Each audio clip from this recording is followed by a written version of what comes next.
Assalamualaikum warahmatullahi. Bismillahirrahmanirrahim. Alhamdulillahi rabbil alamin. Wassalatu wassalamu ala asyrafil anbiya wal mursalin sayyidina Muhammadin wa ala alihi wa sahbihi ajma'in. Subhanaka la ilma lana illa ma 'allamtana innaka antal alimul hakim.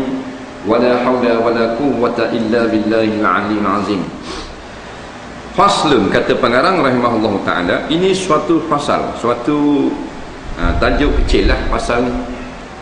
Bermula sekurang-kurang haid itu sehari semalam, dan sebanyak-banyaknya 15 hari 15 malam, dan ghalibnya 6 hari atau 7 hari, dan sekurang suci antara 2 haid itu 15, dan tiada hingga bagi sebanyak-banyaknya sebanyak-banyaknya haid. Baik, jadi malam ni kita sambung tentang hukum haid. Tahulah haid, darah haid lah. Jadi orang perempuan wajib kena belajar hukum-hukum berkaitan darah haid. Orang perempuan fardu ain je. Tak belajar berdosa. Orang perempuan belajar hak dunia ni tak salah, tetapi yang salah dia tak belajar hukum hakam yang fardu atas diri dia. Mu nak belajar ilmu akademik tak salah, pergilah siapa ke University of Langit yang ketujuh kalau ada tapi tak ada lagi. Mana tinggi mengaji tu tak salah kalau nak mengaji akademik, tapi yang tak betulnya ilmu agama tak belajar. Situ baru salah.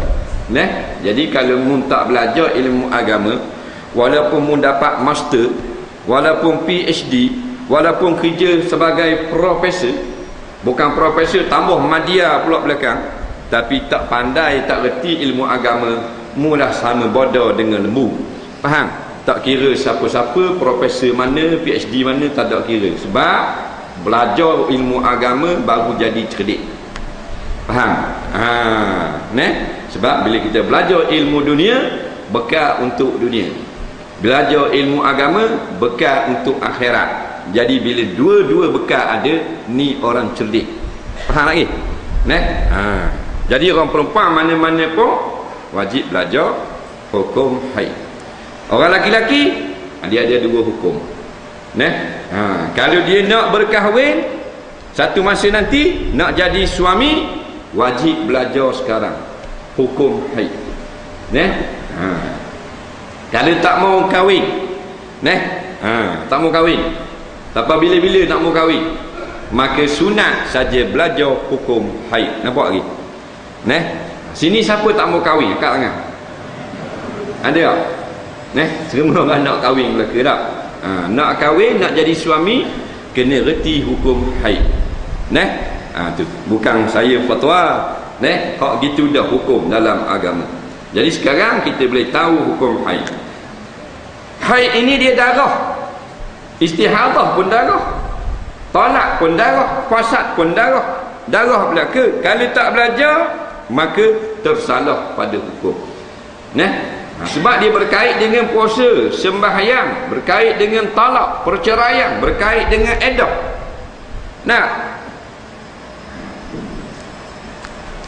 Tanya awet dia ni reti tak hukum haid? Kat komplek Teruntung, dekat Mega Mall, nampak? Tunggu situ, wet tanya sikit. Sekurang-kurang masa suci antara 2 haid berapa hari? Dia kata tak main. Haid tak main. Nampak? Tak tahu. Nampak? Tak reti. Bila tak reti, maka binasa sembahyangnya. Betul tak? Itu masalah.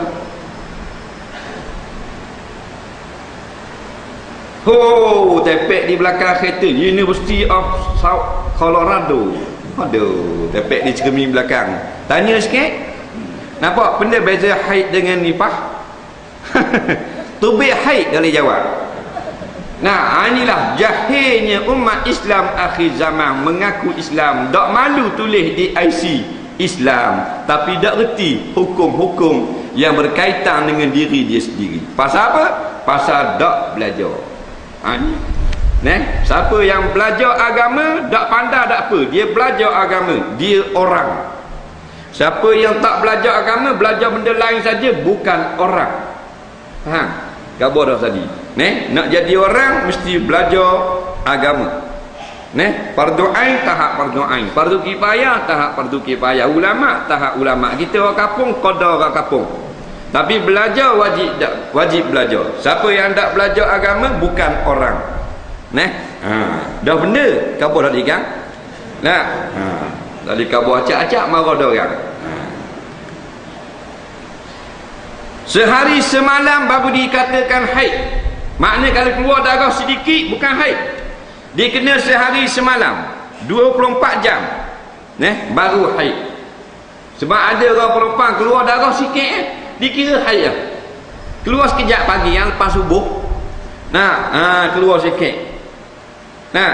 Dia kena tengok ni, kalau lepas subuh ada, kita bangun nak semayang subuh, tengok ada darah, kita tak semayang subuh lagi lah, kita tengok zuhur ada tak, masih ada lagi, kita pun cuci dengan air sikit. Sekarang asar ada lagi, isyak ada lagi, sampai subuh isyak ada lagi sikit-sikit. Itulah haid namanya. Itu dikira 24 jam. 24 jam bukan keluar macam 24 jam itu macam air basuh kereta kan, mampu gerah lah puan. Maknanya ada sama, ubur kapas ada, 24 jam tu kira dengan waktu semayang mudah. Faham tak ni? Balik ajar bini jangan tak ajar pula. Ingatlah kena ajar lah. Kalau kita tak reti nak ajar, bawa bini mari dengar. Faham? Kita pandai nak ajar dia, tak payah mari, duduk di rumah masak nasi, tumis bawang. Faham? Abang pergi dengar, abang pergi ajar balik. Tapi biar kita reti nak ajar balik. Nampak? Kan bini kita tanya dah ajar benda, ajar haid. Dah sekurang-kurang haid berapa bang? 24 hari. Faham tak? Berat nanang. Jahat kamu suka 24 jam. Ingatlah tu bukan keluar macam pahit 24 jam walaupun sedikit. Tengok subuh ada, zuhur ada, asar ada, sampai 24 jam ada. Itu dikatakan haid. Kerana tak sampai 24 jam bukan haid. Jadi kalau kita tengok ada darah tak sembahyang subuh, takut haid ni. Zuhur ada, asar ada, maghrib tak ada, subuh tak ada. Jadi hak tinggal tu khabar. Nampak lagi? Sebab bukan haid. Nama dia apa? Kalau bukan haid, istihadah. Istihadah. Bila istihadah wajib sembahyang. Bila istihadah boleh jima'. Bila istihadah tak kira lagi iddah, nafkah tak masuk. Sebab haid dia hukum lain. Haid juga menentukan boleh kahwin dengan suami baru atau tak boleh lagi. Jangan main haid. Tuhan belum firman dalam Quran, ya tarabbasna bi anfusihinna salasata quru. Hendaklah mereka itu perempuan-perempuan yang telah dicerai oleh suami mereka, kalau mereka nak berlaki lain kena tunggu 3 kali suci atau 3 kali haid dalam mazhab lain. Faham? Itu berkaitan dengan haid. Jadi ada hukum 3 kali datang haid boleh nikah laki baru. Tak mari haid kali 3 dah boleh nikah lagi, laki lama duduk tunggu. Nampak? Itu berkait. Sebab itulah sangat-sangat penting yang ulama tolong ambil buat sebagai fardu ain, belajar. Bukan ulama pakai ikut say dia. Dia istihad dah, dia kaji dah ilmu-ilmu benda ni yang kalau kita tak tahu rosak kehidupan kita. Jadi belajar bab haid. Dan sebanyak-banyaknya 15 hari 15 malam. Jadi paling kurang 24 jam. Paling lama haid 14 hari 15 hari 15 malam. Ingat tu, 15 hari 15 malam. Sebab ada orang perempuan dia haid sampai dia darah keluar sampai lebih pada 15 hari. Dia tetap tak semayang. Tu jahilnya dia. Paling lama haid 15 hari. Maknanya kalau lebih pada 15 hari bukan haid, istihadah. Ingat apa puan? Kita keluar darah selama 18 hari. Jadi 15 hari saja tak semayang. 3 hari tu 16, 17, 18 kita istihadah. wajib semayang, wajib puasa. Faham lagi? Jangan main ada darah tak semayang, ada darah tak semayang. Nampak? Kawan dia tanya, mu mana yang ni? Sebulan lebih tak semayang. Duduk sebilik kolej, budak kolej. Dia kata aku period. Mana? Period. Period ke prelude? Period tu anda tu. Period tak semayang. 30 hari tak semayang period. Period cak mana tu? Mari dua ni period 30 hari. Dia kata lama awak 30 hari. 30 hari dah tak semayang. Mak saya lama lagi 2 bulan lebih. Mak dia ceritalah. Pasal mak dia khabar di rumah, mak itu 2 bulan lebih tak semayang. Dah ada tak mau darah. Nitik. Padahal istihadah. Nampak jahilnya keluarga ni. Maka bila jahil tak semayang dengan sebab jahil, kena hukum. Tak kira. Tak boleh jawab, mana aku tahu. Boleh jawab gitu? Tak boleh. Kita langgar lampu merah, tahan di trafik nak samang. Mana aku tahu jawab gitu? Tak ada kira tahu tak tahu, mula kena tahu undang-undang nak naik jalan raya pun tahu. Kata trafik tu kata. Faham? Jadi kalau trafik pun kita tak boleh kata aku tak tahu, maka dengan Allah SWT boleh jawab. Pasal apa orang mari mengajar dah ni? Ada ulama, ada ustaz, ada kitab, ada macam-macam orang buat supaya kita dang belajar. Kita tak boleh nak jawab kayak gini, mana aku tahu. Mak dia kata 20 hari tak semayang. Mak itu 2 bulan lebih tak berhenti darah. Apa rasa rindu mak nak semayang. Bodoh punya mak. Tuk pula masuk spek. Tuk dulu 3 tahun. 3 tahun tak semayang. Pasal ada darah. La ilaha illallah. Pasal dia keluar darah haid. Keluar darah haid. Ingat 15 hari saja haid. Lebih pada tu istihadah. Nampak ni? Jangan main keluar gitu. Tu muncul hak jenis semayang juga jenis awet lah ni tak semayang terus. Tak semayang terus lah ni budak puang ni. Bukan semualah IPT budak kolej tak semayang terus. Tak ada. Jadi haid hukum mana haid? Dia kata tak ada mandi junub. Tak ada. Mandi haid tak ada. Dah buat mana? Pakai tepek dia tu tak putih. Mak Abu terasa riang sepanjang hari. Ini masalah. Power mu suka. Dan ni bukan awak kelakar. Cerita tu cerita reality. Faham? Tu yang berlaku. Ubuh benda tu. Lepas tu mak kalah saling buah lain buat piung lepas. Dah balik pos main lalu tak kepala lepas. Faham? Ni masalah. Hukum kena tahu. Kait dengan semayang, dia ada mandi haid, masalah hadas, masalah sentuh Quran. Tapi boleh tahan lah kalau kahwin dengan suami yang ada ilmu. Kalau kahwin dengan hak luar pendek, kata buat duk tekok balik awal tu. Tu bi anak seorang dayuk laut tu. Pasal pok seluar pendek sama, rata mah duk tekok. Mak pula pusat jelai pung-pung dah anak. Kurang-kurang dayuk laut. Tu baik. Ni masalah. Dan ghaliknya 6 hari atau 7 hari. Ghalik ni kebiasaan. Ingat biasa orang perempuan 7 hari, 6 hari, ada yang 5 hari, ada 8 hari. Ghalik ni biasalah. Tapi ghalik hukumnya bukanlah hukum tiap-tiap perempuan. Isteri kita kena tanya dia berapa dia haid. Bukan pakai 7. Ada gak mak dia pesan. Ingat tu. Kalau mari darah 7 hari dari semayang mek weh. Mak ada tu.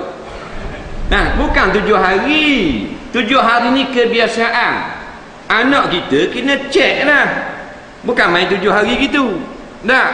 Sendiri kena periksa. Kadang 8, kadang 7, kadang 6. Dah kalau main 7 sama, tiba-tiba haid dia 6 hari saja, sehari dia tak semayang. 1 hari 5 waktu. Faham lagi? Lepas tu kena belajar molek-molek. Katakanlah haid dia 8 hari, tapi mak dia pesan ke dia 7 hari dah semayang tu ada darah tu. Dia pun 7 hari semayang lalu. Semayang dalam haid. Nah. Sebab tu dalam suatu hadis yang aslinya setengah daripada dosa yang sangat besar. Nah, apabila seorang lelaki bertemu di hadapan dengan Allah pada hari kiamat nanti, itulah dosa jahil anak isteri dia.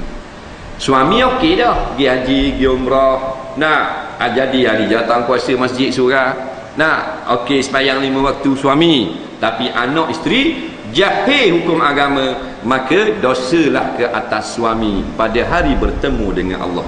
Kalau kita rasa anak isteri kita jahil, maka sekaranglah kita berikhtiar. Faham lagi? Tidak terlewat, dah masuk dalam kotak, kambuh dalam lubang kubur, habis cerita kita. Siapa yang meninggalkan anaknya jahil, maka anak dia pun buat perkara yang haram dengan sebab kita jahilkan dia, kita dapat azab di dalam kubur. Faham? Tapi kalau kita dah ajar anak kita, dah tarbiyah dengan jalan Islamiah, dah beri pelajaran agama, pesan semayang, pesan tutup aurat, kita mati dia langgar, kita tak rasa lagi. Kita telah pun terlepas daripada bertanggungjawab. Faham lagi? Sebab itulah, ingat, nak kaya tak ada masalah, nak menega lah, tak ada masalah. Pastikan kita dan anak isteri kita jangan jadi ahli neraka. Ku anfusakum wa ahlikum naro. Ni. Jadi jangan pakai ghalib.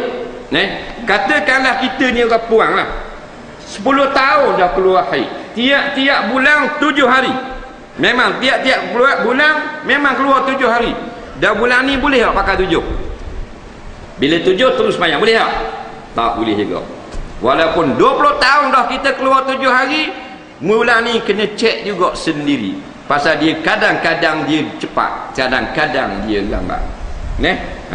Jangan pakai ikut orang itu. Hanya ghalib kebiasaan. Macam kata ghalibnya orang Melayu, kalau perempuan beratnya 50 kilo, umur 21 tahun.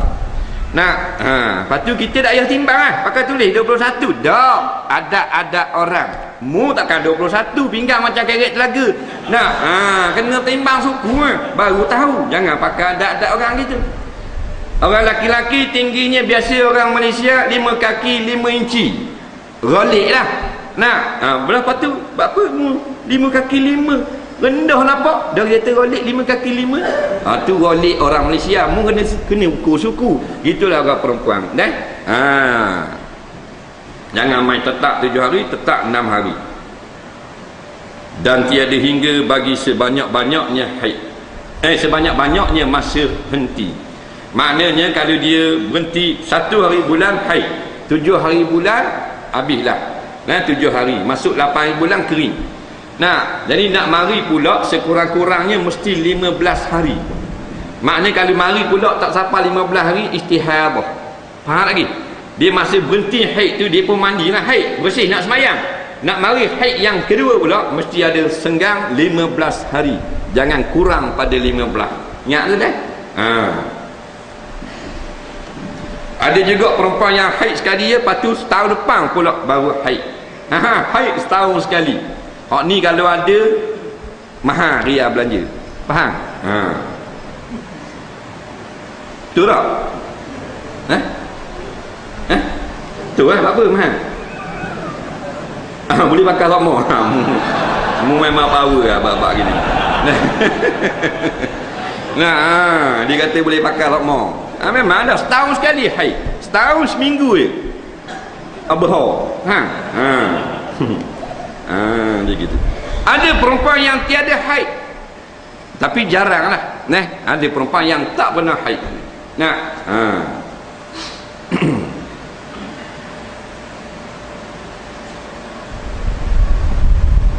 Baik. Jadi cara nak cek dia macam mana? Kita keluar darah haid, dia tahu keluar darah ni, kadang-kadang kita lihat darah. Orang perempuan lah lihat darah, atau dia rasa macam ni, memang dia rasa. Kadang-kadang dengan berbau. Dan dia berhenti tu, kita kena tengok di dalam, bukan tengok luar. Ingat ajar isteri. Katakan dah 7 hari dah berasa gua ni, berasa macam ke tak ada dah. Jangan semayang, kena cek. Lagunya ni buat duduk dalam bilik air.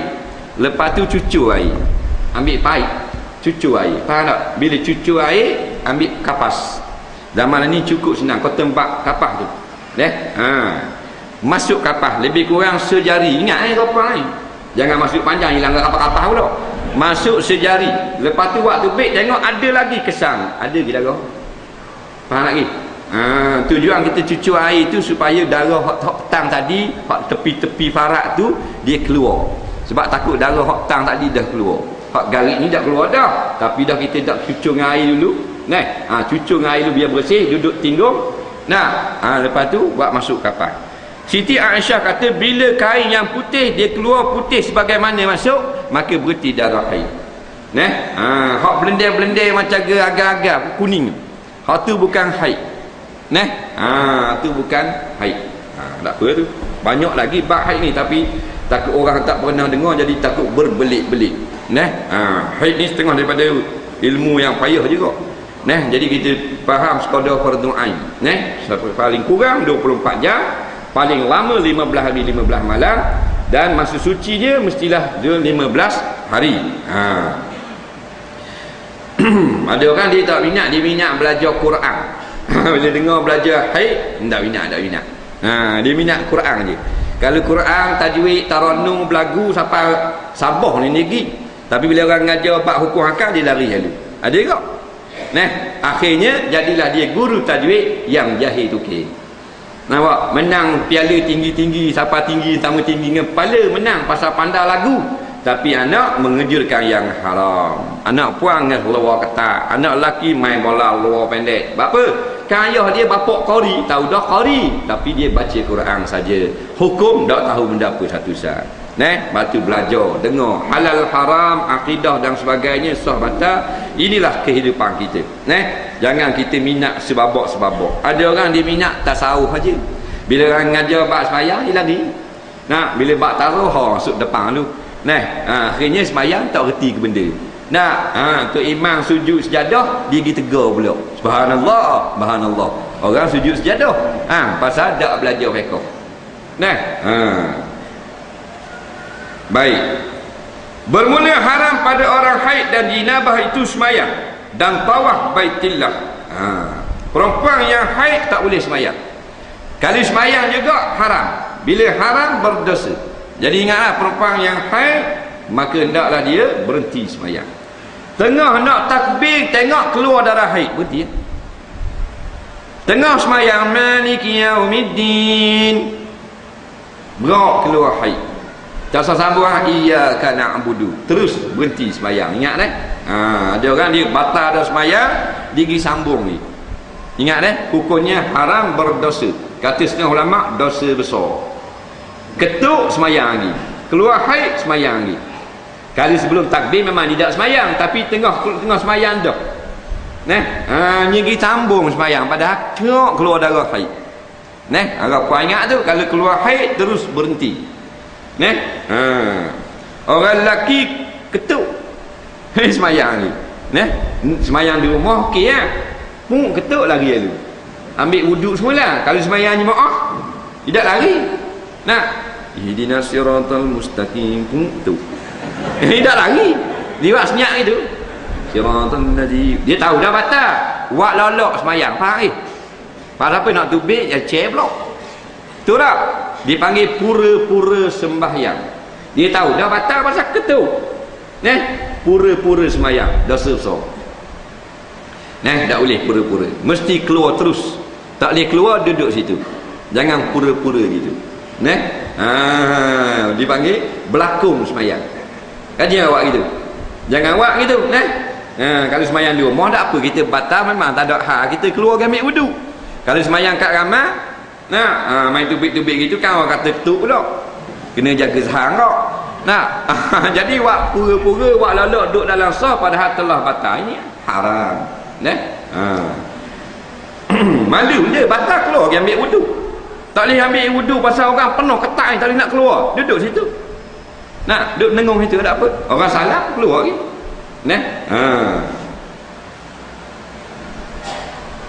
Jadi orang perempuan yang haid dia tak boleh sembahyang dan tawaf pada Baitillah. Tawaf tak boleh kau. Tawaf ni di antara rukun haji yang penting lah. Pakai ihram boleh, niat boleh, wukuf boleh, sa'i boleh, bercukur boleh, melontar boleh, bermalam di Mina boleh. Tapi bila nak tawaf tak boleh. Kerana tawaf dia sama macam sembahyang. At-tawafu bimanzilati solah. Nabi kata tawaf sama maqam dengan sembahyang. Wajib tutup aurat, wajib suci daripada najis, wajib suci daripada hadas. Apa benda ni? Cuma bezanya tawaf dengan sembahyang, tawaf boleh bercakap, tak batal tawaf. Sembahyang cakap batal. Itu saja beza. Lepas tu begini, kalau dia makan pil, jadi boleh tawaf esok. Pasal esok tawaf ifadah orang puan ni. Pil dia tu nak menahan daripada keluar haid. Kalau tidak berasa macam nak tubik dah ni. Dan tubik haid kan esok dah nak tawaf seminggu. Nak 4 hari lagi ke terbang balik. Rohok ni bukan dekat. Kalau Sungai Lembing boleh tahan Mekah. Arab Saudi. Jadi terpaksa makan pil supaya tahan dapat tawaf esok. Pasal dia berasa nak tubik dah ni. Oi. Maka hukum makan pil tahan dulu haid itu ada ulama mengatakan harus. Ingat tu, boleh. Yang tak boleh saja-saja duduk di rumah, tak ada apa tujuan nak, saja-saja tahan haid, maka ada ulama mengatakan haram. Hak ni kerana darurah dibenarkan. Boleh. Ada juga lagi makan pil nak tahan supaya dapat saka dan sebagainya, tahan. Melambatkan edah dengan sengaja beri mudarat pada orang lain menggunakan pil, tu tak boleh tu. Ni nak kerana ibadah boleh. Makan pil, haid tak keluar lagi, dapat tawaf. Bila tawaf keluar haid dah, tak ada masalah. Dan menyentuh mushaf dan mengangkat dia, pegang Quran dan angkat Quran perempuan yang haid. Ini pandangan jumhur ulama. Dan berhenti dalam masjid. Orang perempuan tak boleh berhenti dalam masjid. Dan masuk boleh. Cuma tak boleh duduk dalam masjid. Ingat tu. Orang perempuan ni, tadi dia duduk dalam masjid, semayang asar, dengar tazkirah sikit dalam masjid, orang puan. Lepas habis tazkirah pukul 5.30 dah, dia pun keluar pada masjid. Dia suci lagi. Tinggal cermin mata dalam masjid. Tadi tak ada masalah. Balik di rumah baru teringat nak baca surat khabar, spek mata tinggal di masjid. Keluar balik nak ambil masjid, budak-budak main depan rumahnya ngecumbung, tegung, kejut dengan ngecung tu baik haid. Faham tak? Jadi haid dah dia ni, warna bolak ni. Boleh masuk ambil spek mata. Faham lagi? Walaupun haid, dengan syarat jangan singgah. Faham tu? Masuk, ambil spek dan keluar balik. Boleh. Ambil beg duit ke, tak boleh duduk di dalam tu. Sekadar lalu saja. Orang laki-laki pun begitu jugalah. Yang hadap so. Dan membaca Quran dengan kosak membaca dia.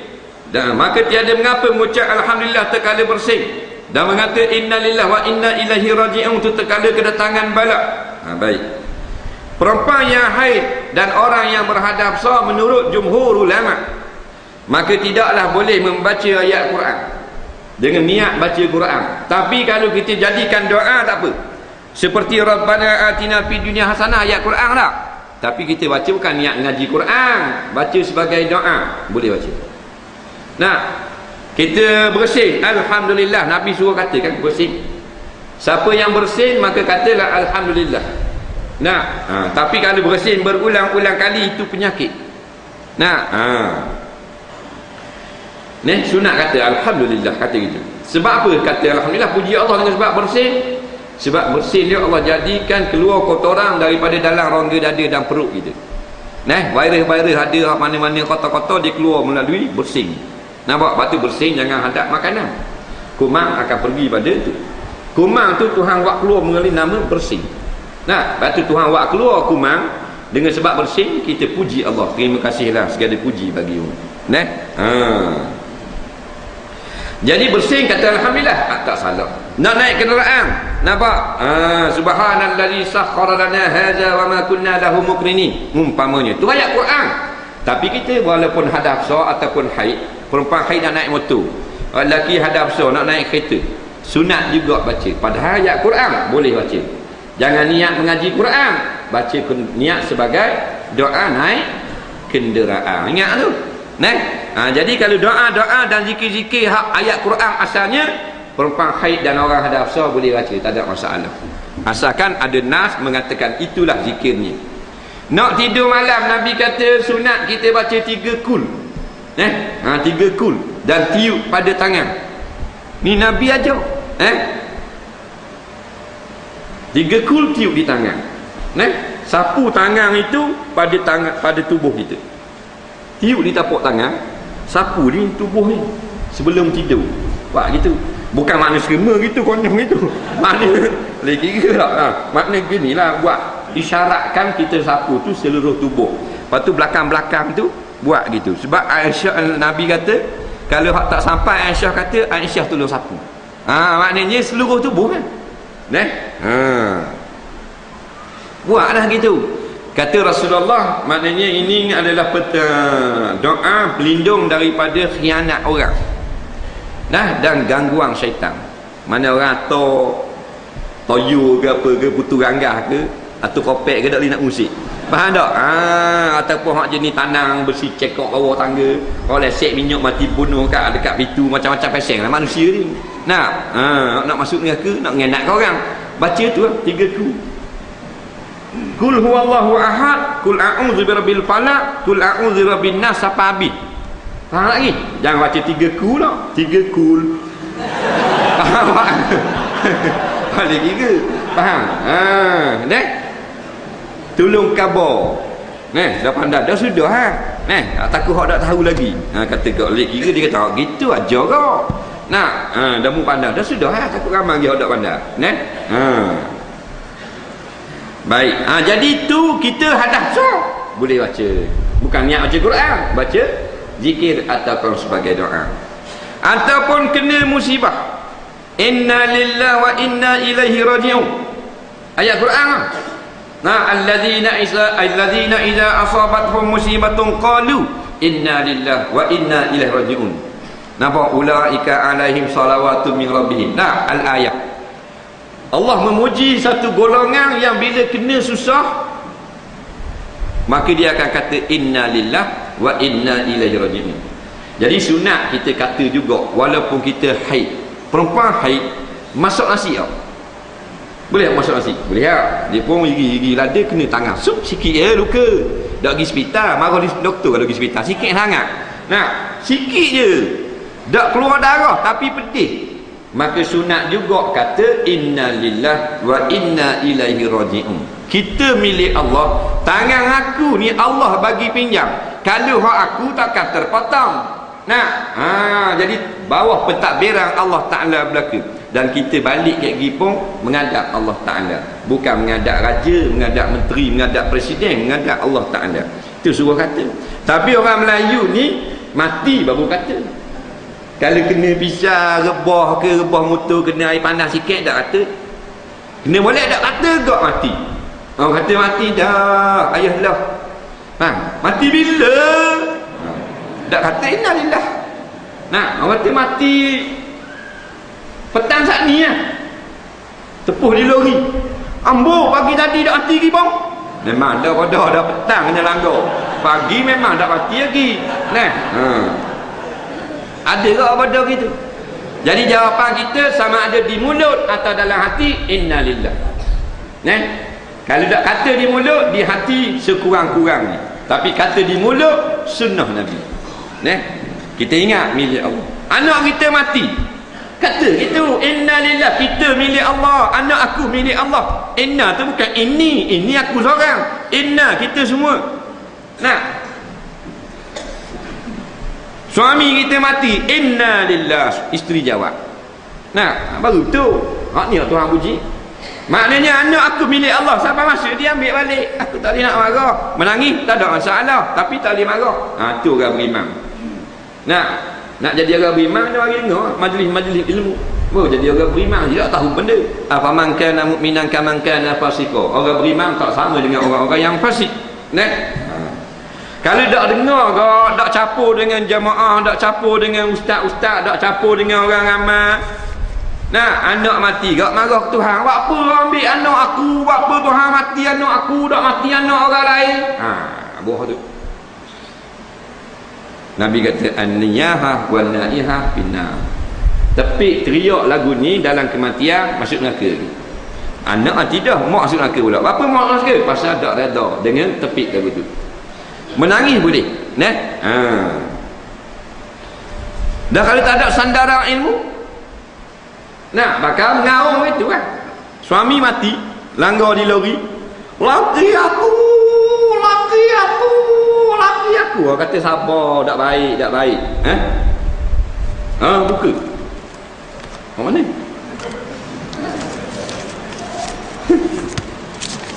Kereta CCG 7754 Kia Citra warna gold. Ini masalah. Nak jual ke? Alih. Tolong Alih. Alih dah tulis ni. Tolong. Takut nak jual. CCG 7754 Kia Citra warna gold. Alih sikit. Pasal orang lain nak keluar sangkut. Dekat situ. Jangan balik, jangan balik kan, balik terus. Sikit dia alih, sebab kalau tak alih memang kena takut. Pasal lori nak keluar, takut kalau, alih sikit. Beri masa 5 minit, ingat nak jual. Baik. Laki aku mati, apa nak ambil laki aku, apa dah ambil laki orang lain. Marah Tuhan. Yang tukang ambil siapa? Allah Ta'ala. Bila kata gitu marah ke Tuhan. Ada betul ni. Kata inna lillahi wa inna ilaihi raji'un. Bertepiknya raba ni. Mayat tu sampai berkembur tadi kain kapang. Berah. Orang kata sabar. Tak apa sabar. Laki aku. Allah puang. Bodoh sungguh. Bukan batang ni. Siap baluk. Bertepi menolong boleh dosa saja, terazab pula mayat itu dah. Tu kata belajar dah. Jangan jadi gitu. Melayu belaka, Melayu mengaji agama, Melayu jahil tukir. Dia ada beza selalu. Faham? Hidup kita dapat rahmat Allah. Melayu jahil tukir duduk dalam kemurkaan Allah. Pamengawal kata sabar tak sabar. Macam ingat laki dia pagi tu semua. Tengok pada nangis jangan. Tak ada apa-apa nikah pula laki lain. Faham? Nawak sungguh kat puan ni. Nikah pula dengan dia lori hok langgar laki je.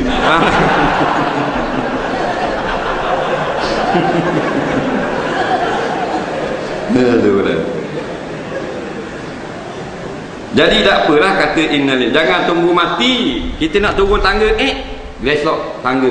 Kaki gelewek sikit dah. Sunat gak kata. Nak parutnya kena di tangan sikit, luka sikit. Sunat kata. Turun tengok, lipas tak ada tikmang. Nampak? Tak ada. Bahang juga lipas tikmang. Innalillah. Kita milik Allah Ta'ala berlaku. Tu lah. Kita nak nanti mati nak tubik otak tembur. Innalillah. Lagi hidup dah kata ni. ICU dah kata. ICU dah khawatir masuk kata besi 10,000 sepanjang hidup masuk neraka. Dah kata innalillah. Mati ya. Innalillah. Kono-kono lebar tu. Innalillah. Hilang tu hilang ni balik tengok Allah curi masuk lari dengan peti sejuk. Mesinnya masih masuk. Rahsia dah ambil. Faham tak? Innalillah. Itu cara dia. Bukan tak marah. Kita balik pada Allah Ta'ala dulu. Riput pulih tak ada masalah. Nak kejar orang curi tu hak ikhtiar. Ada tambatan sama kita dengan Allah. Ada hubungan. Kat aku 9.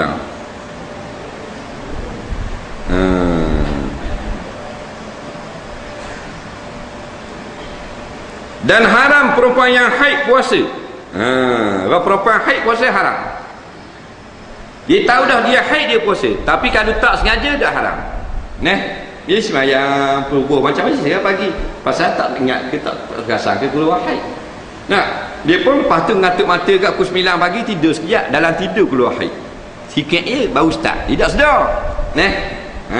Maka jawabnya, walaupun sampai mati dia tak sedar pada hari itu dia telah puasa dalam haid, tidaklah haram. Kerana tidak sengaja. Hak tahu dah haid, puasa juga tak boleh. Lepas tu perempuan yang sedang haid, perempuan yang sedang berpuasa datang haid, maka dia kena berbuka. Kata setengah ulama, sunat makan. Pasal dia duduk dalam keadaan mamnu' minas shiyam, dilarang daripada puasa. Orang yang sedang haid, yang dia tak sunat berpuasa macam orang lain walaupun batal dah. Ada pun orang yang uzur, yang makan ubat, dia kena imsak. Dia kena makan ubat 2 jam sekali. Tak boleh nak puasa lah. Bila makan batal.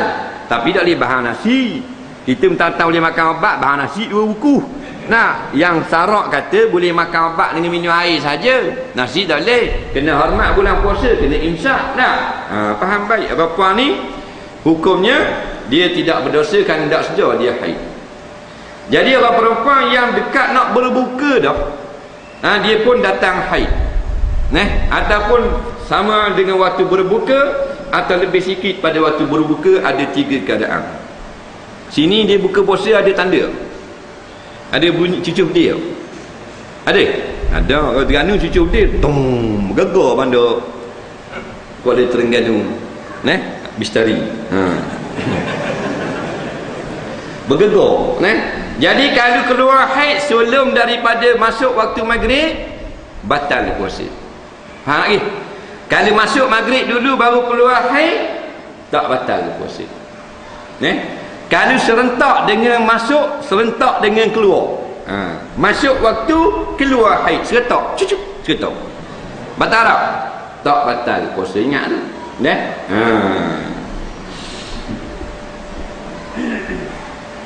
Masuk waktu maghrib pukul 7 petang, 7 maghrib lah, 7 petang lah. Tok Bilal bang pukul 7 3 minit. Haid datang pada pukul 7 1 minit. Batal puasa dia. Tok Bilal bang 7 3 minit. Batal tak? Haid datang 7 1 minit. Batal tak puasa? Tak batal sebab masuk waktu pukul 7. Masuk waktu maghrib pukul 7 1 minit keluar haid. Bila bang 7 3 minit. Bila bang bukan masuk waktu, cuma alamat bagi masuk waktu. Masuk waktu ghurubus syamsi, tenggelam matahari di kaki langit. Faham tak? Bila masuk waktu, alamatnya azan. Jadi bang bukan masuk waktu. Al-i'lanu bidukhulil waqti, pemberitahuan nak khabar pada orang ramai telah masuk waktu. Tu bang. Masuk waktu bukan bang tenggelam matahari. Dia gitu. Dah rugi apa puan seminit lagi nak berbuka puasa, keluar haid, batal tak? Batal puasa. Pahala tak batal. Ingat kau puan pahala tak batal. Dapat pahala puasa. Kerana dia niat puasa kerana Allah. Tuhan tak kata pahala batal, puasa tu batal. Kerana dalam haid. Kerana Nabi kata perempuan yang dalam haid dia tidak bersemayang dan tidak berpuasa. Jadi wajib qada, tapi puasanya tak batal pahala. Tersurat dalam catatan amalan dia dapat pahala sehari berpuasa walaupun dia batal dah sebelum berbuka.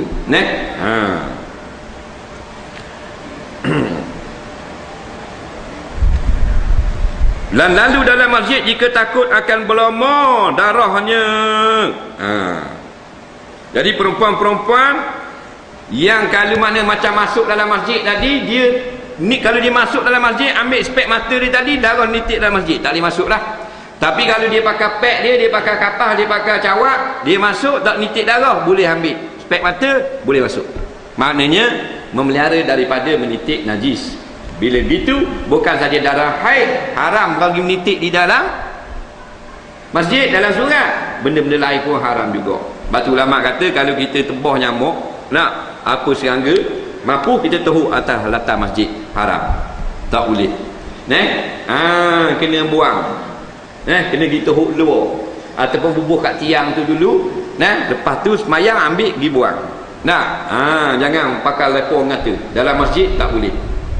Mengotorkan masjid tak boleh. Jadi sama macam rumah orang tau. Bahkan lebih mulia. Rumah kita ludah tu atas latar makruh. Tak haram. Rumah orang haram. Tak boleh rumah orang kan. Ada nasi dalam mulut.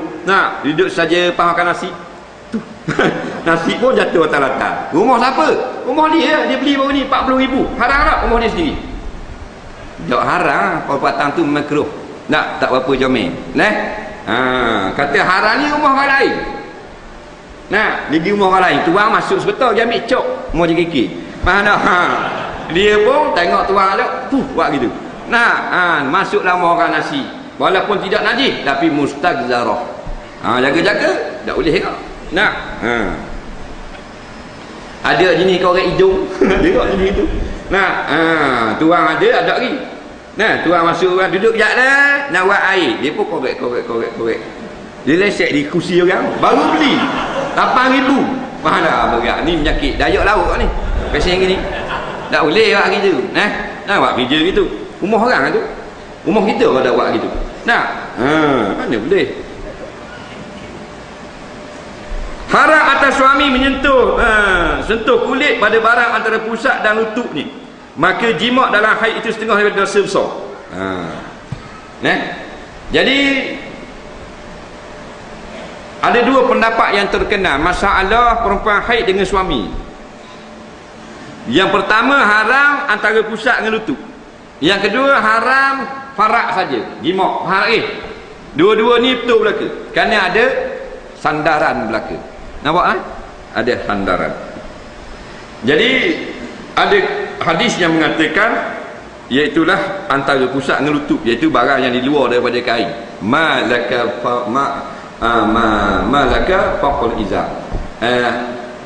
Seorang sahabat ditanya Nabi, isteri saya haid kat mana boleh? Laka ma faqul izar. Harus bagimu yang di luar daripada kain. Mana kain ni ikat kat ni lah, bukan ikat kat tekuk kain. Atas pada kain boleh lah, bawah pada kain boleh lah. Biasanya orang pakai kopang kain kat lutut, takkan orang pakai kain kat ni. Maknanya gitu, lebih kurang gitu. Lepas tu hadis yang lain pula mengatakan tak bolehnya jimat. Nampak? Tak boleh jimat. Kalau terjimat tak berdosa. Kena berhenti dengan segera lah. Faham lagi? Terjimat. Dah ingat ke habis dah? Mandi dah jangan kering darah. Jenis tak sabar. Dah kalau kering darah, tak usah jimat lagi, semayang tak apa kan. Dah kata tengok kering dah. 8 hari dah nampak kering dah. Tak apalah mandi.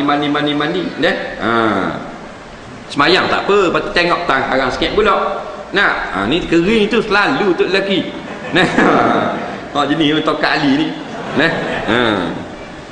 Bukan kata telur ayam kapung celup tepung terus. Jangan gaduh benda gitu. Tapi kalau dak sengaja, dak berdosa. Tengok dah ada darah jimat juga, berdosa besar. Tengok jimat baru datang darah, dak berdosa. Kena berhenti. Banyak hukum ni, sebab kalau kita tak ada takwa, tak ada iman, pakai habis lek. Faham tak?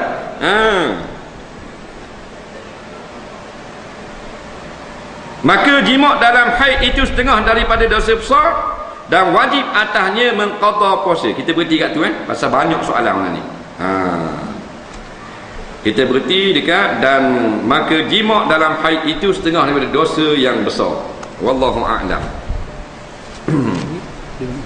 InsyaAllah. Jadi kita lancarkan soalan kita lancarkan derma pada malam ini di masjid ini. Untuk kutipan ini untuk membantu mangsa ribut di kawasan Baluk dan Berserah baru-baru ini. Jadi tong-tong derma tu penuhkanlah. Sayang dia nak beri RM10, rumah dia hancur, rumah kita tak kena sikit pun. Rumah kita dah kertas selah pun dah hilang. Rumah orang lain habis dia RM30,000. Cabut habis atap, cabut dinding. Jadi kita tak cabut dinding, tak cabut atap, sayang nak beri RM10. Sambil-sambil derma, sambil-sambil kita jawab soalan. Bagi. Jangan awak tunduk itu buat apa? Mana kau mas pandai itu? Derma kan? Wa anfiqu mimma razaqnakum min qabli an ya'ti ahadakumul maut. Hendaklah kamu berderma sebelum datang kematian bagi kamu. Dak hati kita ni. Orang yang dalam kubur ni tepik benda. Nak bangun semula, nak pergi masjid, nak pergi surau, nak pergi dengar. Kita boleh-boleh ada. Kaki nak faham 3 orang boleh. Boleh-boleh ada, boleh-boleh ada ni. Nak balik rumah boleh. Orang dalam kubur ada lah tu dah. Mu Tan Sri ke, Datuk Sri ke, mu Khadim besar ke apa ke, duduk dalam tu kita gagah lagi. Beri sebab yang kita makan ni masuk dalam mulut kita jadi tai. Yang kita minum jadi air kecing. Yang kita sedekah ke orang, itulah yang kekal sampai ke bila-bila. Nampak? Nabi kata, ma saddaqta faqad baqaita. Apa yang telah kau dermakan, itulah yang kekal bagimu sampai kiamat. Umur kita tinggal, kita mati tukar nama bini, kereta tukar nama anak. Piti buku bank berebut dah. Ni pakat cari, ni pakat cari. Nak balik kita dah mati lagi. Anak cari dah buku bank. Tak mana ayah tak buku bank. Cari dah. Nak tahu kau. Biasa boh kat ni je kata Kak Long. Padahal Kak Long boh dalam ni dah. Bahan dah. Tu piti. Tak jadi gawat tu. Kereta tinggal, tanah tinggal, bila apa tinggal laka. Kita derma ni lah. Ma sadaqta faqad aqaita. Apa yang kau telah derma, kau telah sedekah, itu yang telah kau kekalkan. Wa ma akalta faqad ablai. Yang mu makan, mu minum, itu hancur lebur lagi. Soalan yang pertama, seorang sahabat saya masa lahir tali pusat belik di leher.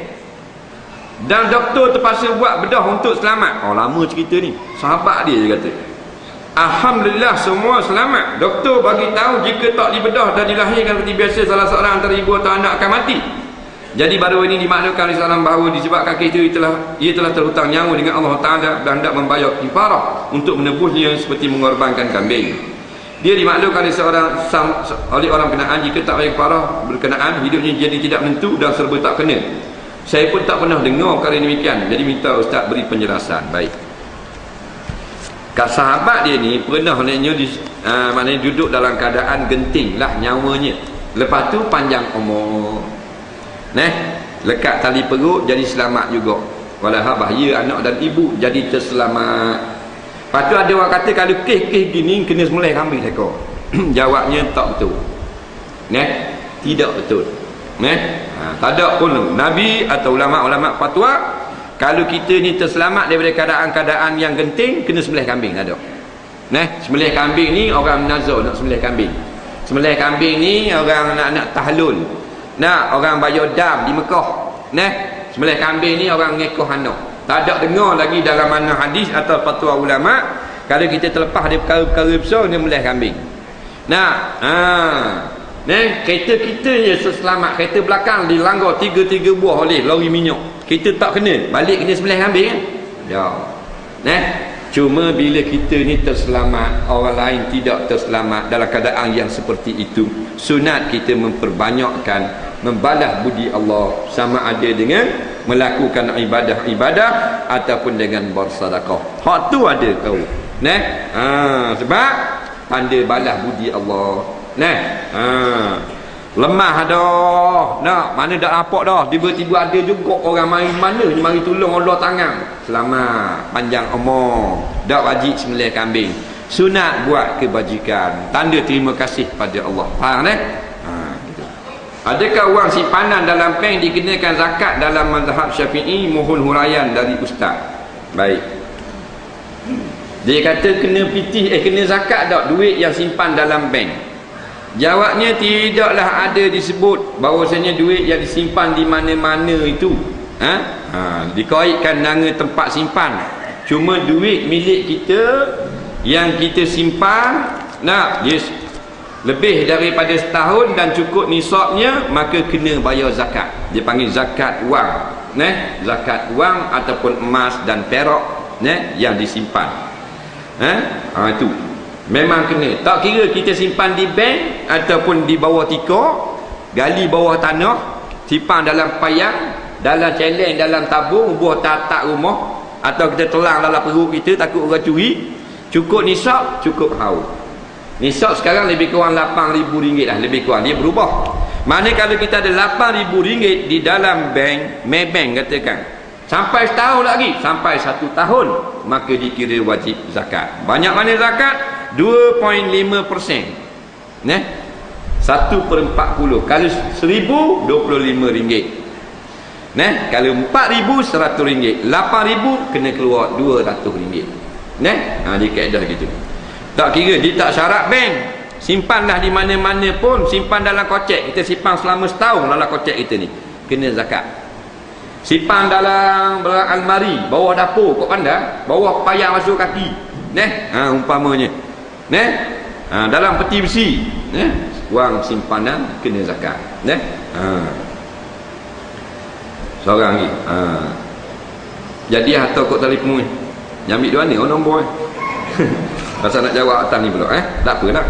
Kita jawab belaka insya-Allah. Hukum makan kenduri kematian, takut termakan harta si mati. Hukum mu'alaf tak mau tukar nama asal nama kafir. Hukum makmum sujud terlalu lama lepas imam angkat kepala. 3 soalan. Yang pertama, makan kenduri kematian, takut termakan harta si mati. Baik. Gini, yang haram-haram ni, keluarga itu ambil harta pusaka, sedangkan ada lagi waris yang belum balik, yang kecil lagi, anak yatim dia panggil. Maka situ haram makan. Tak boleh. Yang boleh guna harta si mati untuk buat perkara yang lain daripada fardu kifayah ialah apabila semua waris bersetuju. Ingat, 4 perkara ni fardu kifayah berkenaan dengan mati. Ingat ni Yang pertama mandi, yang kedua kapang, yang ketiga semayang, yang keempat tanam. 4 ni fardu kifayah. Maknanya 4 ni boleh ambil duit si mati tanpa persetujuan waris. Waris kata, aku dah reba ambil duit ayahku. Halal. Pasal apa? Nak mandi ayahmu. Jadi waris tak ada hak nak tahan. Boleh guna duit si mati. Ingat tu. Lain pada ni yang bukan fardu kifayah, tahlil, buat belendang kubur, benda ni, baca talqin, hak benda-benda hak tidak wajib, hak tu mestilah persetujuan waris, dan tidak boleh waris itu anak yatim. Maknanya waris semua sudah balik. Kalau ada waris yang belum balik, tak boleh guna wang si mati untuk buat beli makanan, orang mari makan, haram. Itu kaedah situ. Jadi kalau wang tu bukan wang si mati, tak ada masalah. Umpamanya ayah dia meninggal dunia, dia panggil orang mari rumah, ajak, maknanya pakak-pakak baca doa supaya ayah dia ni dirahmati Allah. Tak salah.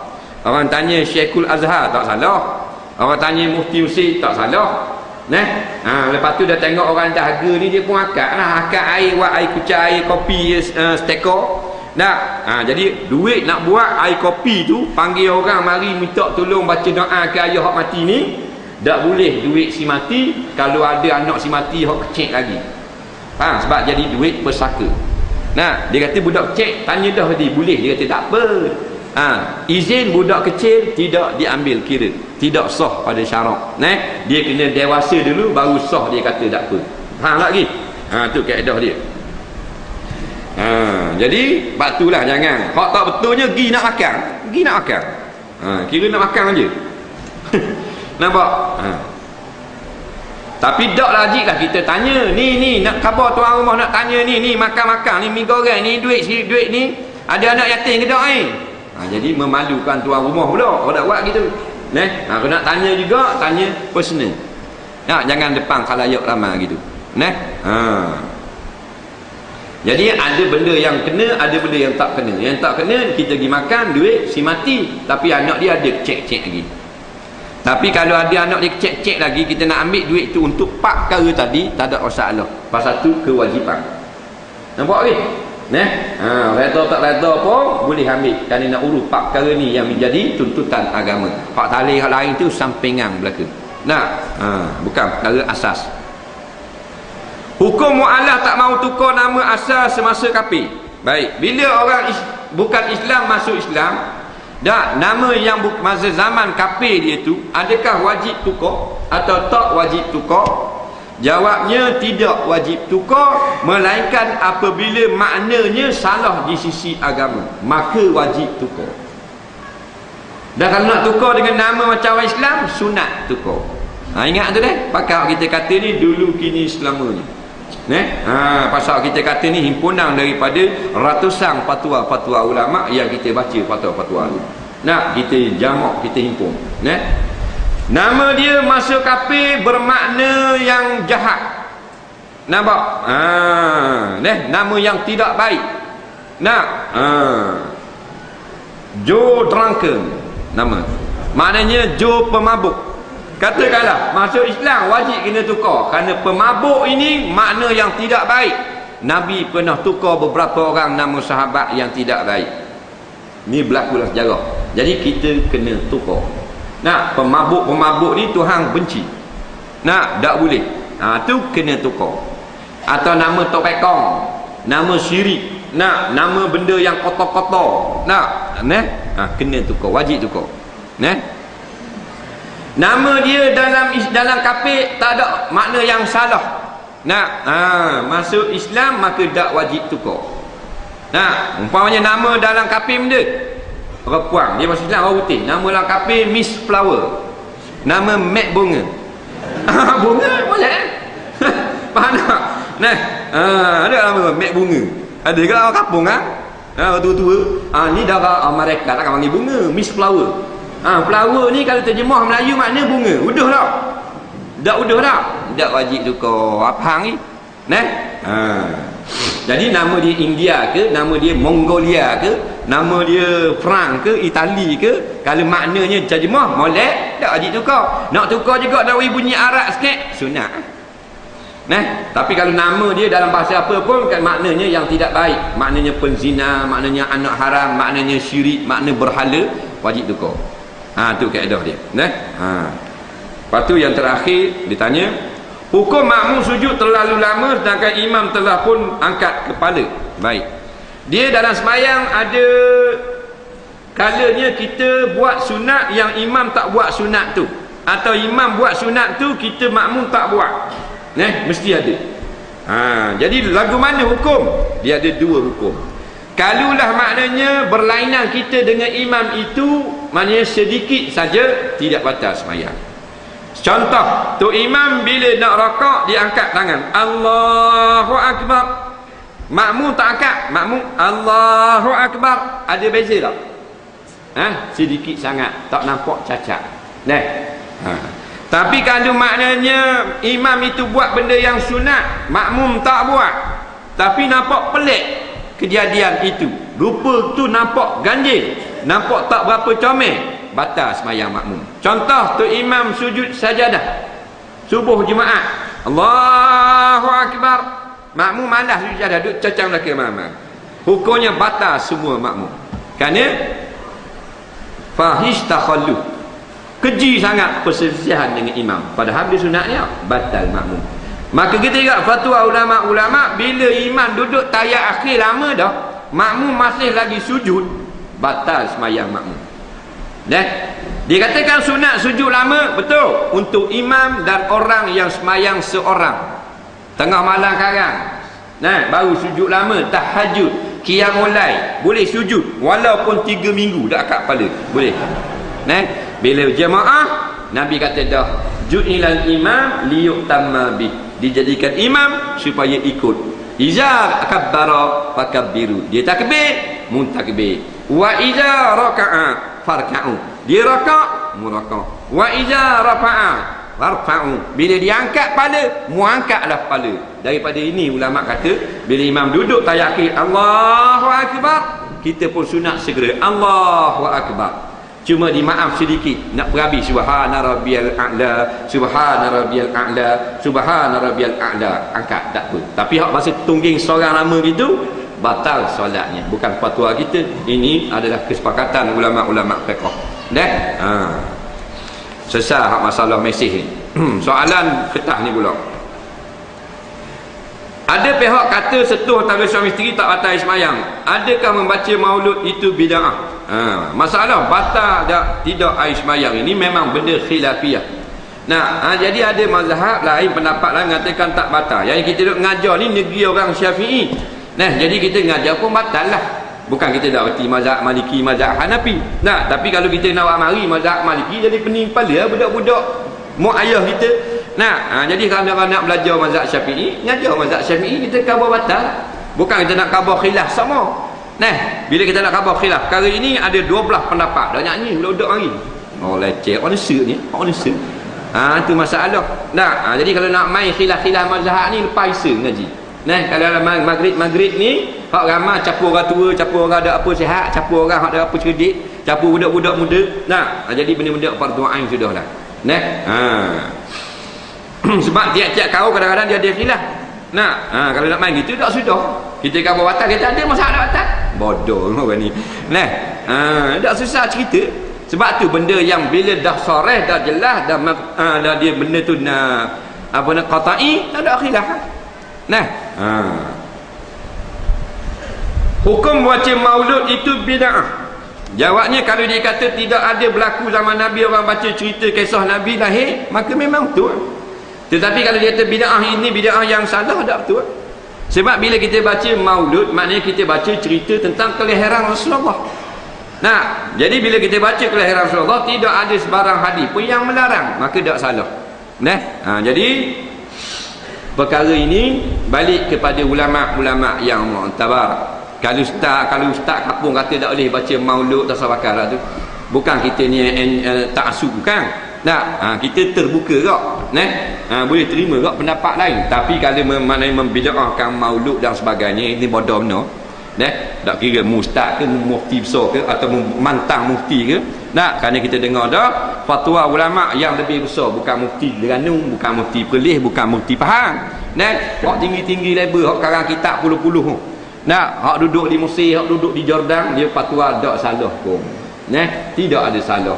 Dan perkara itu memang jangan kita intikad sebagai sunat. Tetapi siapa yang baca cerita itu menyebabkan kita jadi teringat dan cinta kepada Rasulullah, tidak salah. Lepas tu berhati-hati perkara seperti ini. Duk gaduh sangat. Benda-benda khilafiyah ni sebenarnya agenda Yahudi. Duduk belaga benda-benda cek-cek lagu ni.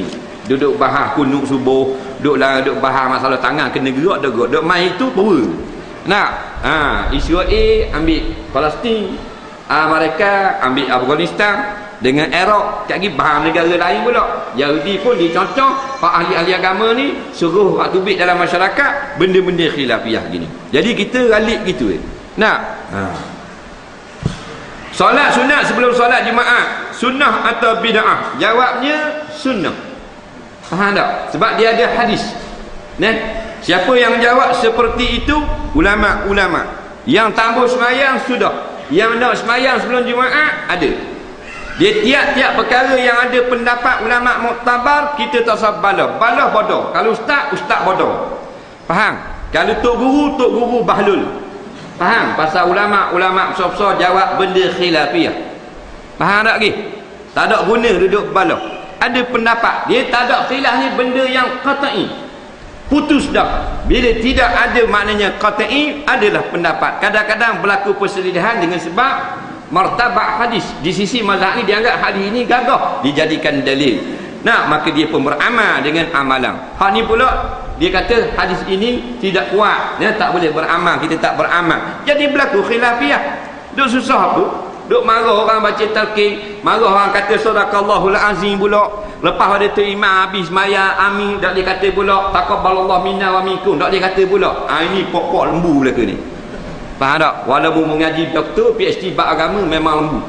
Sebab perkara ini tidak memunahkan umat Islam. Perkara seperti ini tidak merosak, memudaratkan umat Islam. Nah, duduk telanjang tengah jalan, benda pun fatwa. Duduk joget tu, akademi fantasial tu. Faham tak? Siapa menangis menolong habis, hak ni kalah, hak ni menang. Nah, turun ngetoknya dalam kubur bakit kau nak tengok cucu joget. Hak tu pun fatwa lagu mana? Mana fatwa tu? Orang memperhina hudud dan sebagainya. Mana dalil mu? Mana tempat mu ngaji waktu baik kita? Mu tak berani pula. Ni benda kita boleh kenal. Jadi benda lain kita secara. Mu nak pergi tahlil, mu pergi tahlil. Tak mu tahlil tak boleh marah. Orang yang tak mu pergi tak ada apa-apa. Mu nak baca gunung, baca gunung. Ada orang fatwa boleh. Tak mu baca tak ada salah. Imam Nawawi pun kata tak patah. Jadi kena faham sikit. Kalau gini ustaz-ustaz dia ni berahi cara bab-bab khilafiah gini, bakit benda-benda pelik-pelik dalam masyarakat tak usah ngaji. Ini dhal wa mudil. Dia memang sesat dan nak menyesatkan orang. Walaupun dia nak bawa kepada sunnah, tapi dia tak faham sebenarnya arti sunnah. Saya ingin berkahwin dengan seorang gadis yang berbinti Abdullah, anak luar nikah. Masalahnya keluarga angkat yang memelihara sejak kecil tak merestui hubungan kami. Kerana saya anggota benda TUDM ke benda ni? TLDM. Wajarkah kalau saya mengajak gadis ini kahwin lari, buat majlis sebelah keluarga lelaki, kerana gadis ini berwalikan hakim, minta beri pendapat. Baik, dia ni kalau kita nak kahwin boleh kahwin lah. Pasal dia ni apa benda ni berbapa angkat, tetapi ingat tiap-tiap yang berbapa angkat itu dia ada keluarga juga. Maka kita kena cari dulu walinya yang sebenar. Biar siapa putus asa dulu wali yang sebenar. Bila putus asa memang tak ada, memang wali dia mati semua dah. Anak ni seorang terselamat, habis keluarga dia mati, tembak di Jepun belaka dulu. Dah umpamanya, dia seorang saja yang hidup. Duduk di ayah akak tak ada kuasa apa-apa. Nak melarang dan sebagainya. Jadi kalau dia pula keadaan lagu ni, jangan awak lari. Iaitulah kita gunakan saluran yang diajar oleh Islam. Kita pujuk kepada keluarga angkat dia. Walaupun mereka, kalau kita report pada qadi akan datik wali hakim, kita nikah sah dah. Boleh, tak ada masalah. Tapi benda akan terjadi pada keluarga dia. Mak ayah yang bila dari kecil sedih tau. Susah tau. Duka cita tau. Kecewa tau. Benda ni Islam tak suka. Faham tak? Boleh kita nak nikah lalu. Jadi kawan-kawan, pernikahan ini nak menambahkan lagi kasih sayang, bukan menyebabkan perpecahan. Jadi sebaik-baiknya ikutlah jalan yang sebetulnya. Tunjukkan komitmen memang kita nak kahwin dengan budak ni. Memang dia kata pasal takut pindah randah lagi, tak ada masalah kata. Tunjukkan semua berminat, akhirnya dia akan beri. Jatuh jangan gaduh. Berdoa kepada Allah. Niat kita baik kan? Wak lagi gitu dah apa comel. Adakah harus kita minta ikut mana-mana mazhab? Tak ada masalah. Asal kita pandai. Dan tu akan ikut pendapat mazhab ni benda apa? Mazhab ni pandangan ulama. Faham lagi? Ulama beri pandangan. Jadi kita rasa ulama ni bijak, establish, ada autoriti, kita pun ikut pandangan dia. Kita tak reti orang kampung. Kita ikut pandangan dia. Kita percaya pada dia. Jadi kalau kita tak mau ikut ulama, kita boleh, tapi kita ulama takut kita walpak kau. Faham tak? Balik ngaji Universiti Madinah 4 tahun yang ngaji, balik tak mau ikut mazhab 4 tahun, mana reti ke benda? Belajar UAE 7 tahun tak mau ikut ulama, mana boleh? 7 tahun mana ada ilmu? Faham? Nahu dah habis ngaji. Usul fiqh bukan duduk dalam dada bakal tengok. Lurah habis dah ni. Boleh, tak mau ikut pandangan, ambil Quran tafsir sendiri. Tapi asal penuh di dalam dada. Masalahnya Imam Nawawi yang begitu hebat, dia kata aku ikut juga pandangan ulama-ulama. Aku ikut mazhab Syafi'i. Imam Nawawi yang tak sempat berkahwin kerana terlampau banyak mengarang kitab. Kita ni tak sampai bertarah Imam Nawawi, tak mau ikut mazhab. Mana pandai pada Imam Nawawi. Bila gitu sahih orang ni cedera akalnya, ataupun alias kata cedera akal. Akal orang panggil akal 3 suku. Nah, tu saja kita beri jawapan. Kita tengok ramai bagi budak-budak hijau pun tak mau ikut pandangan ulama. Kita tengok Allah orang sedih kecing tak boleh. Dia bukan ulama. So, kalau ulama ikut ulama. Orang tanya Imam Ghazali, Imam Ghazali mu bapa ulama. Nah, bapa muda buat mazhab lain pula boleh orang ikut pula. Ilmu aku nak banding dengan Imam Malik, Imam Allah, aku tak jamin. Aku takut nak jawab di hadapan Allah. Nah, maka aku percaya pada golongan ni, aku berserah agama aku ikut orang ni. Nah, Imam Ghazali. Nah, kita ada siapa sini hak tak mau ikut ulama, macam dia tak mau ikut, dia sama kelas dengan Imam Nawawi. Cik bangun nak tengok. Nah. Sama kelas dengan Labi tak tahu kan. Nah, biasanya ustaz-ustaz kampung lah, budak-budak baru ngaji agama sikit. Tapi kalau siapa tahap atas tu, mereka mengikut pandangan ulama. Nah, bukan dalam bab fiqh saja, dalam bab hadis mu tak boleh kata rawahul Bukhari, mu kena riwayat sendiri. Faham tak? Bila kita kata riwayat Bukhari, maka kita ikut Bukhari. Kita kata rawat, kata sahahul Hakim, Hakim kata sah, kita taklid mazhab Hakim dah. Nah, bukan fiqh aja khilaf. Baca Quran, qiraah ada khilaf. Ke ijma' bacaan ada khilaf tak? Ada khilaf. Dah nak ikut siapa? Qalum, Duri, Kombo, Waras. Nah, Nafi', hak mana sih? Jadi ikut Nafi', mungkin sendiri direct siapa Rasulullah. Boleh tak gitu? Boleh tak? Tak boleh. Nah, walhasil fasalu ahla zikri in kuntum la ta'lamun. Kalau mu bukan ulama, ikut ulama. Nah, dia gitu. Tapi ulama kata siapa pun tak wajib ikut mazhab. Mazhab ni hanya pandangan ulama. Dia pandai sendiri tak apa masalah. Tapi takut syaitan kata mu pandai dah. Nah, dak ikut ulama. Dia jadi anak buah syaitan.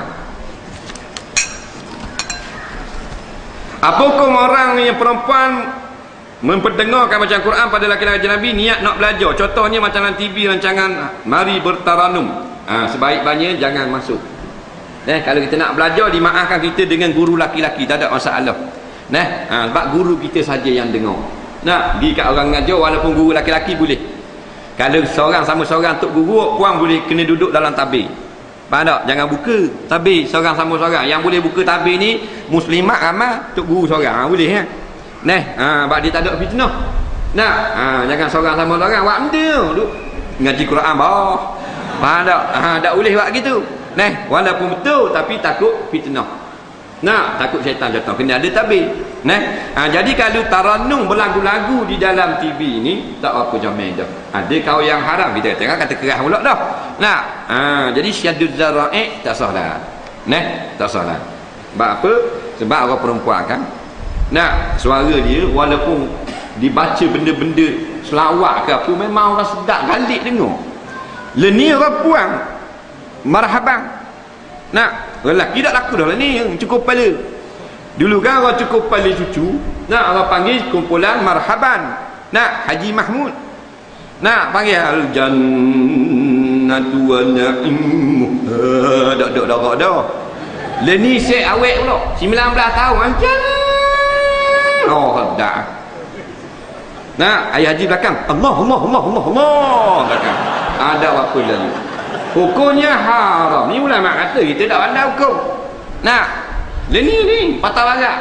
Budak-budak muda awet puang pula barhaban. Kok macam molek tapi tak comel. Tak cukup dah pada cucu Haji Mamu, cukup pada Haji Mamu terus.